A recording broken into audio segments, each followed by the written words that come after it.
All right, so in this video, I'm going to give you guys a quick rundown on how the Batman Missions characters were created. This is not a full-blown tutorial by any means. This is just a general walkthrough on how these guys were done. Just because I want to demystify some of the procedures that people talk about when they see these characters. These characters were actually G2 characters, and they were in fact created in Photoshop, but not entirely. The G2 structure, the G2 architecture was still followed, even though they were made in Photoshop. Well, I wouldn't say made in Photoshop, because ultimately there was a lot of tools that were used in conjunction to come up with the final result. So the way that these guys started out was they started out as toys, as action figures, and they were photographed. There was a professional photography section set up for these toys so that they can be photographed at the various angles that we needed them in. You can see here the full image for the zero pose without any editing. Nice little softbox, good lighting. High resolution image, give us enough material to work from. And of course, once these images were done, they took various angles. There's the 45, the 135, the 180, 225, and so on. So we're going to show you now the template, we call it. This is basically a cleaned up version of what the final character is supposed to look like.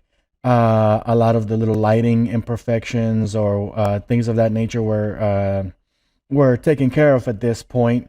And this is the template that was used to make the cutouts. And of course, each individual cutout piece, we use this template to place the body part exactly where it's supposed to be, so we can keep the actual proportions of the original character. So here's the upper. You don't really see the difference because it pretty much matches exactly the same place, but there it is right there by itself. There's the head, there's the neck, there's the lower body, otherwise known as the hip. There's the forearm, there's the other forearm, and so on. All these body parts are assembled, and they're placed on top of what we call the template. So once all these body parts are done, the next task is to bring them into Flash. And basically inside of Flash, this procedure is ridiculously easy. I'm going to go to File, Import to Stage, and here I have all my different angles. I'm going to start with the 0 degree angle and just bring it in. I'm going to get various options here. I can put select all layers if I know exactly that I want all my layers in here, but I know I don't want these here, so I'm just going to ignore these. I'm also going to tell Flash to basically take all of these body parts and create movie clips out of them with the registration point in the center. So basically, you have to select all of them, because if you just select one and select create movie clip, then you're only going to get that one. Everything else is going to be brought in as a what do you call it, as a standard bitmap image. So all right, so everything checks out. It's going to be created as a movie clip. I'm going to place the objects at original position, and I want to convert the layers to animate layers. I just want everything to be brought into its own layer for now, even though I'm not going to keep it like that. If you want, you can also change the stage size to match the canvas in Photoshop. Let's go ahead and do that. And hit the import button. The process is relatively quick. As you can see, here is my different body parts. Now, the only drawback to this is because it was an automated procedure. I've just placed my pivot point directly in the middle of all of the keys. So obviously I have to adjust some of these. Now, of course, we want to optimize this as best as possible. So what I'm going to do is I'm going to just mirror the stuff that's on the left-hand side to the right-hand side Um, let me see if this thing works too, by the way. Let me see. I'm going to try something. Boom. Yeah, that seems to have worked. I have access to certain commands and things that I have developed for my own personal workflow that is not quite available to the public. I kind of leave those things as a little bit of a, I guess, trade secret or just optional commands that I may implement into Puppet Producer at a future time. But for the time being, this is one of the commands that pretty much I only have access to that allows me to speed things up for myself. And of course, you don't have to do this. You can do this the hard way. You can go into a body part and select it and just kind of adjust the point there, and now you have the pivot point where it needs to be. Okay, so you can do this manually. You don't need to have any of my tools for this job. So I'm gonna take this, I'm gonna move it there just to kind of adjust that pivot point, and that kind of takes care of that. It does save a lot of time. Zoom in a little bit because I want my stuff to rotate around this. Commands, boom. So now my permanent registration point is there. All right. I'm going to move this pivot point maybe here a little bit. Perfect. And I'm going to take this arm and I'm going to take this, Control D, duplicate, go to Modify, Transform, Horizontal, and I'm going to bring this side over to this side.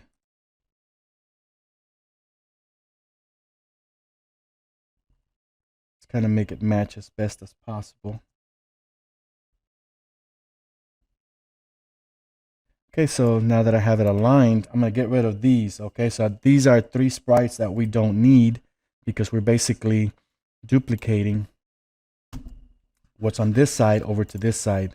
It's going to basically reduce our file size quite considerably because basically now this sprite is exactly this sprite. So any modification that I do to this sprite, let me see here, will happen to the other one. See? So we're not going to worry about that. And I'm going to also optimize the legs. Well, this body part, I want it to rotate around here. So I'm going to take this transformation point and adjust it. Perfect. I'm going to take maybe a little bit higher. Modify commands. I should probably set that up to some kind. This one's perfectly fine in the center. Some kind of shortcut key. I'm going to take this leg and tweak it so that registration point is up there. And the reason I do this is because also it'll help Puppet Producer find the joint structure for the bones much easier, because I'm telling it, I want my figure to rotate along these lines here. So I'm going to adjust this one.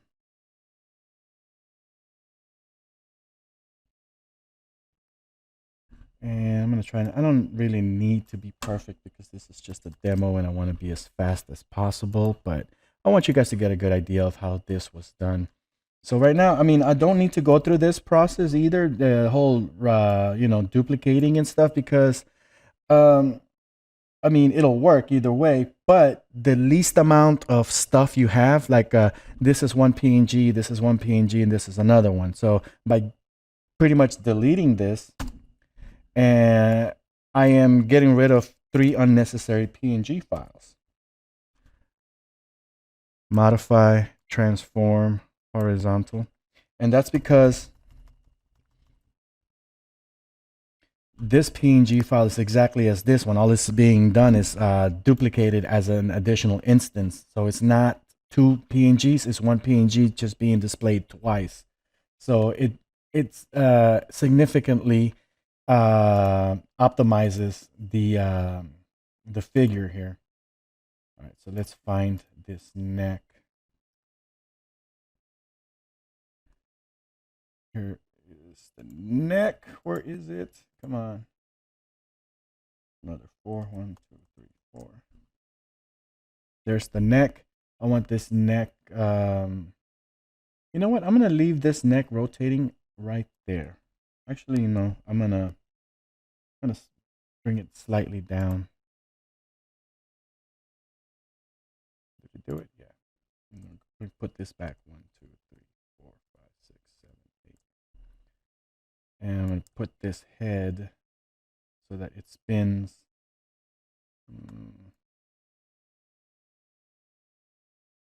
Maybe like that. That should be good enough.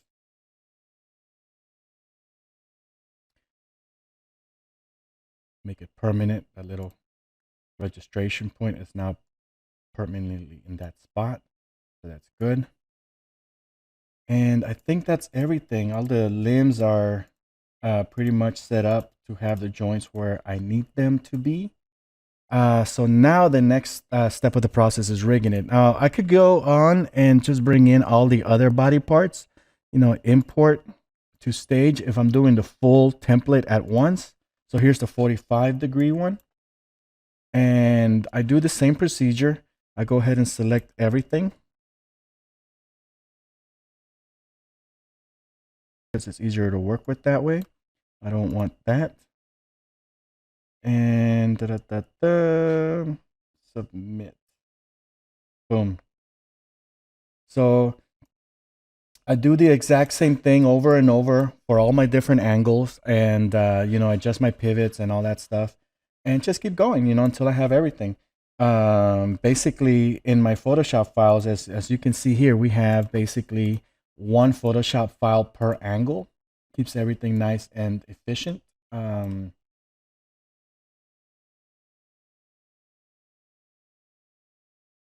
Top, my bottom, and top again. I mean, this was my bottom and this is my top, and so on.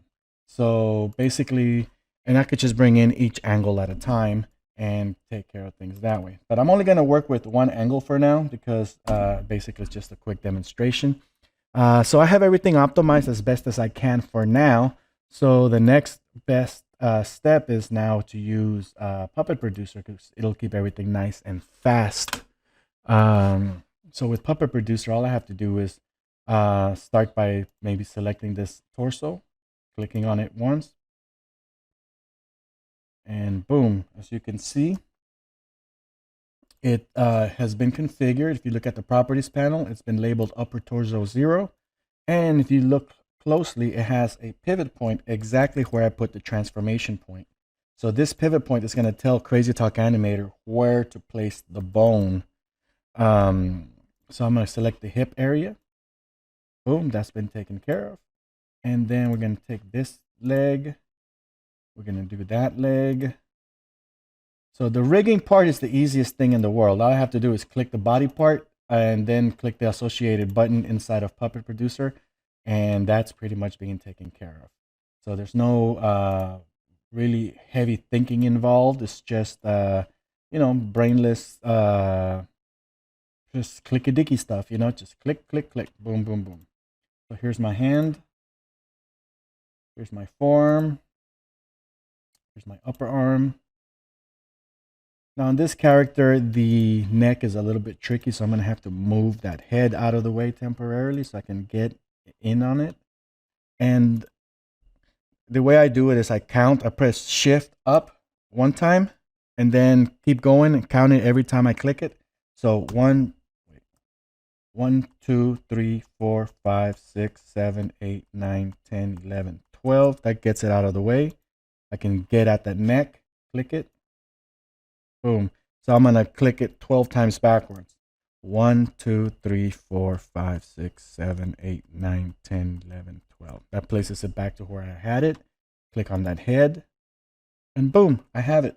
Now, that is pretty much all I need for now. I'm going to go ahead and save this. Now,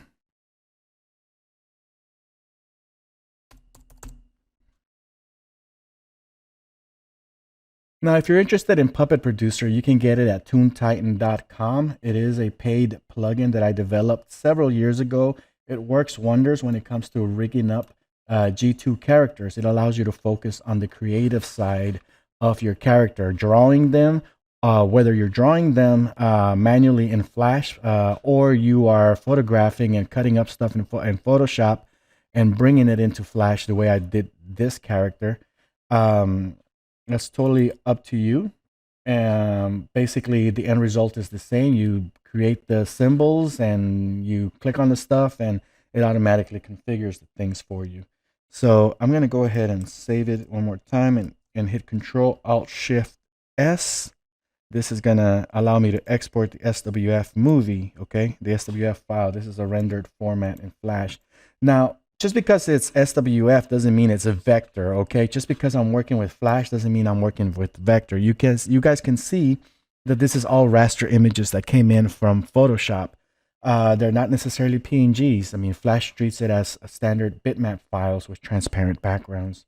In fact, I can go ahead and select like the head here, and if there's something that I'm missing, I can go into my library and I can literally see here's this one head here. I can literally select and it will allow me to edit it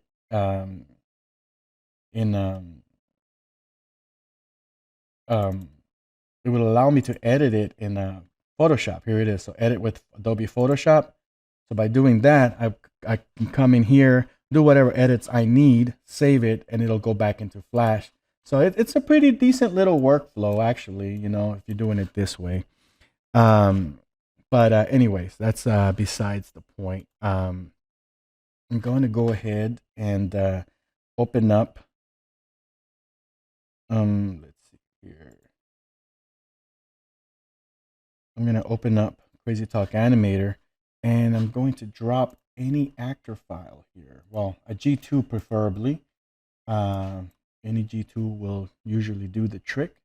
Don't use the 3D ref guy. He's missing a lot of body parts that may cause bugs to creep up. So use one that actually has all the body parts, actually. So I'm going to go into composer mode after selecting my dummy character here.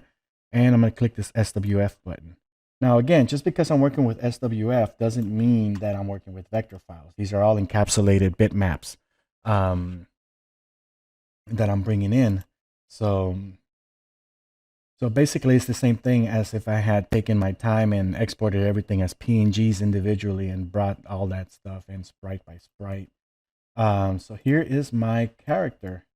And right off the bat, I can see my hands are missing. So I'm going to go back and fix that. The hands are one of those things that require nested sprites. So I'm going to go in here.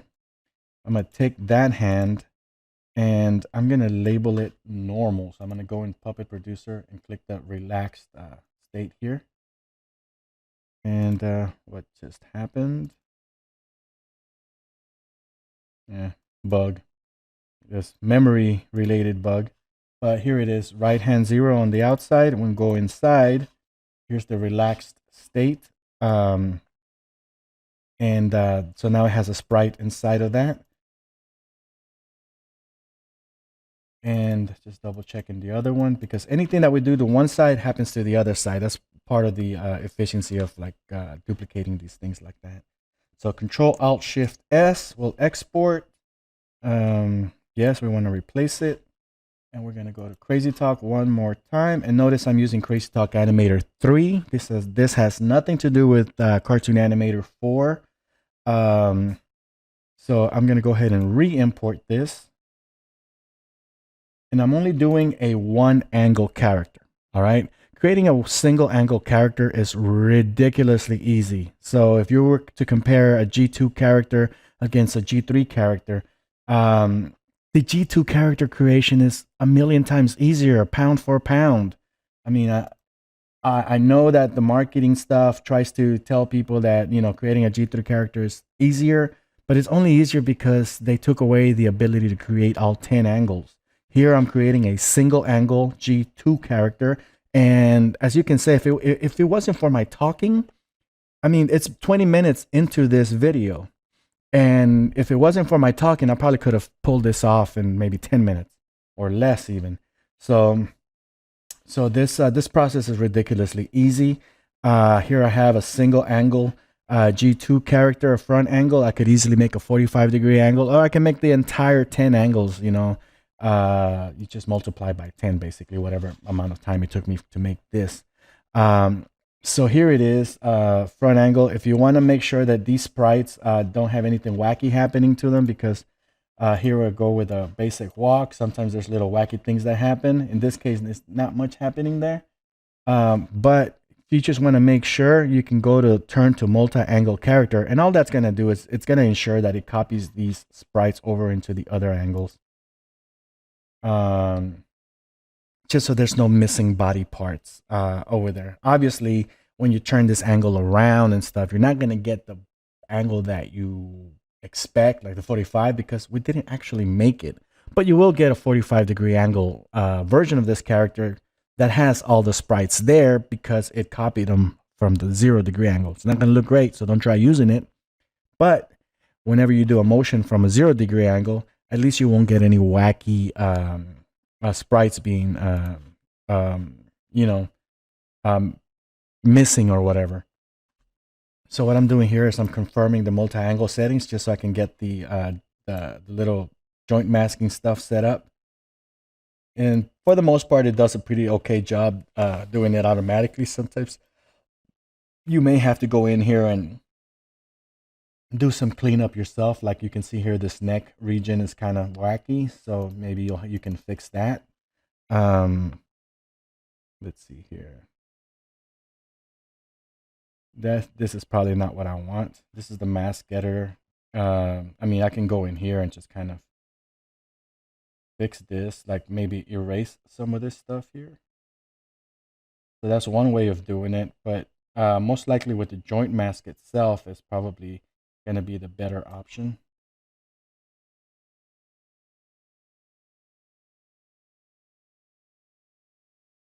So notice how I got rid of that. Let me see if I can get to the joint mask setting here.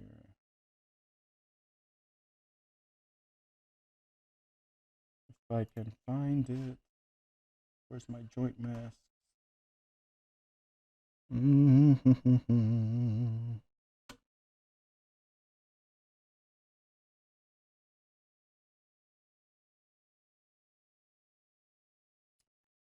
All right. Well, I can't find it, but can't believe I can't find it. I mean, has it really been that long since I used this feature? Oh wow, that's weird. Um,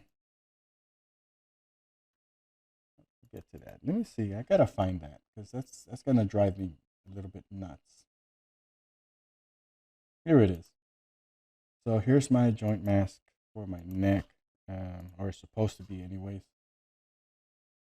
Looks like it didn't even get created. And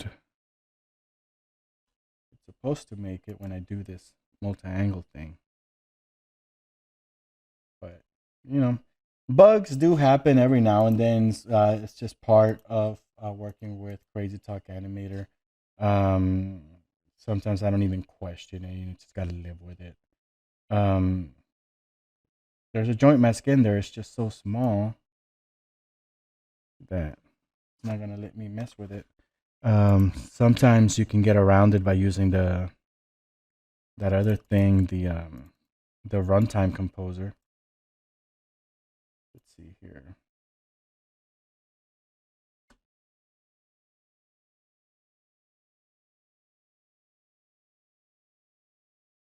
So there, I activated it.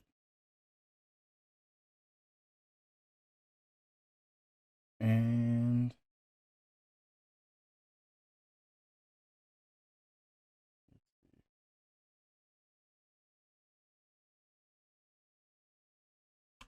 all right. Go back to the composer thing here.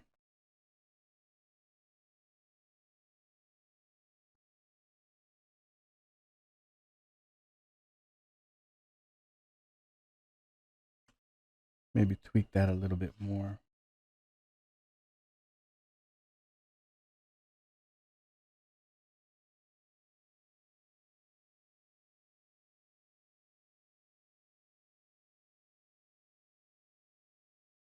All right, so that is basically how we get these characters done. I mean, you can go through the trouble of making all of the 10 angles if you want, depending on how you're going to be doing things. If you're just going to be using them for basic G3 type of stuff, then all you need is one angle. So it's perfectly feasible to create a single angle G2 character. Let me see if we can do some testing. There's a basic walk. And of course, once you start messing around with the joint masks and stuff, you can fix a lot of those things. So I'm not going to go through all that stuff. This is not supposed to be like a full-blown tutorial. It's just supposed to be a demonstration of how we actually made these characters. Now, for the heads themselves, I mean, obviously it has all the angles as needed. But for the front face, we did use um, the morph head feature. Um, so let's see here. It requires you to export the head by itself. Let's see if we can get close some of these. And here's the head.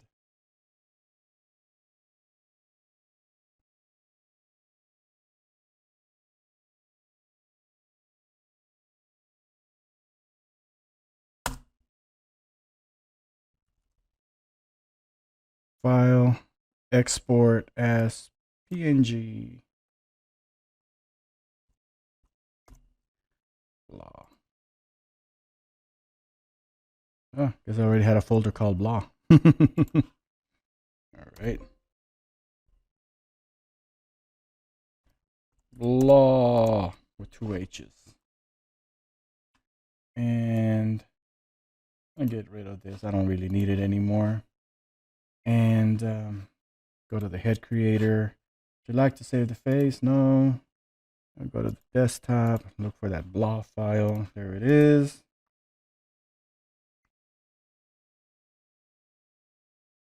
And then we get something like this. We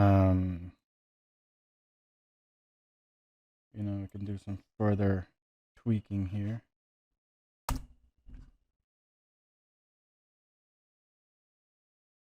It tries to.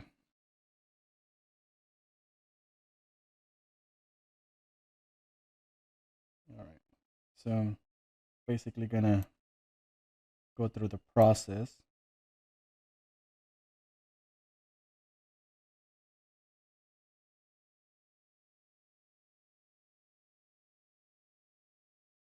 And for some reason, all my windows are opening up on that second monitor.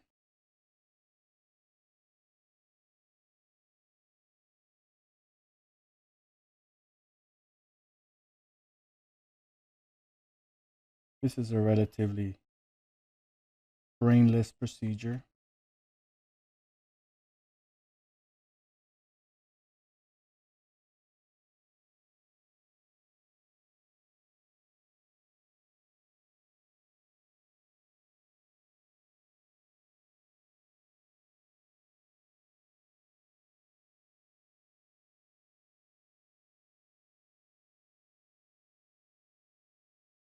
So we're just gonna keep going. We get with that one. Gonna leave it like that. And we just wait a little bit longer. And there we go. Might have to adjust the placement of the head a little bit.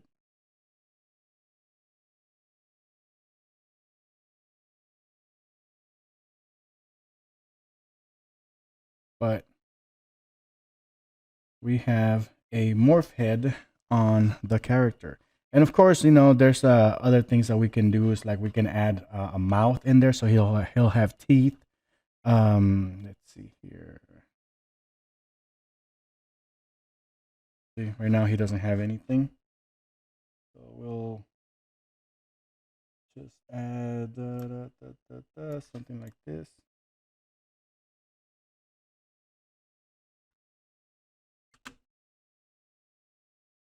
And maybe adjust the brightness a little bit. And move along the y-axis. That way it comes down. And scale it maybe. And we're just going to leave it like that for now. So let's calibrate or see what the calibration looks like on the face. So there's the eye blinking. Here, let me zoom in on the character so you can get a better view. Now, of course, this Crazy Talk Animator is just full of bugs, and you just got to navigate around them and learn to live with them. As you can see, when we created this head, it changed the color of the head slightly. So you may need to kind of tweak that a bit to bring it back to normal. I mean, I don't know if they fixed that in Cartoon Animator 4, but it's a bug that existed since Crazy Talk Animator 2. And honestly, I don't expect that they have fixed it. So, just learn to live with it. That's part of working with Crazy Talk Animator. You just got to learn to live with the bugs and work with them and stuff.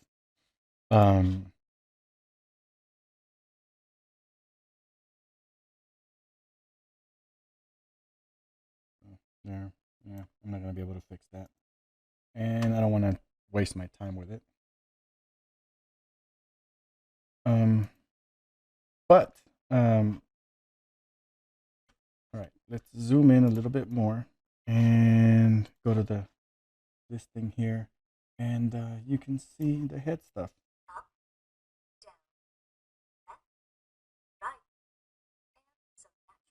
So the eyes can use a little bit more tweaking, but obviously, that's very easy to do. So you take your time to do the work the way that you need it to be done. But as you can see, ultimately, it was not that difficult to rig up this character. And you can take your time to be as meticulously as you want with these. And, that's how these characters were done. And hopefully, you guys learned a little bit from it. If there's anything you'd like to know more in depth, just let me know. Send me an email, send me some messages through Facebook or through the contact system here on YouTube or whatever. I'll be happy to answer your questions. If you have any questions about Puppet Producer, it is still for sale. I do still continue to promote the G2 character workflow over anything else because I do believe that it is the more advanced format, even though I know that a lot of the focus in the latest version of Cartoon Animator 4 focused on those G3 360 head stuff. I'm not yet convinced, that the whole manual approach is a step forward. I'm a strong advocate for the use of G2 characters and 3D data as a means of expediting the 2D animation workflow. So if you enjoy this kind of videos, be sure to subscribe, guys. I just finally hit my 1,000 subscribers mark. I'm really happy about that because I'm finally going to be able to start monetizing my videos. If you enjoy these videos, also be sure to just kind of stick throughout them out because I know these videos are a little bit longer and stuff. But the views and stuff, the usage, the watch hours do also have something to do with my ability to monetize these videos. Of course, I don't have Patreon. I don't request donations or anything like that. But if anything that I sell, that I create over at toontitan.com is useful to you, then you can support my efforts by buying something. Help yourself out while at the same time helping me out. There's Puppet Producer, there's Toon Titan, there's a lot of characters that you can buy off of me, and of course, I do also provide private lessons one-on-one if you're interested in learning this stuff directly from me. So until then, guys, any questions, just send them my way. All right? Thank you so much.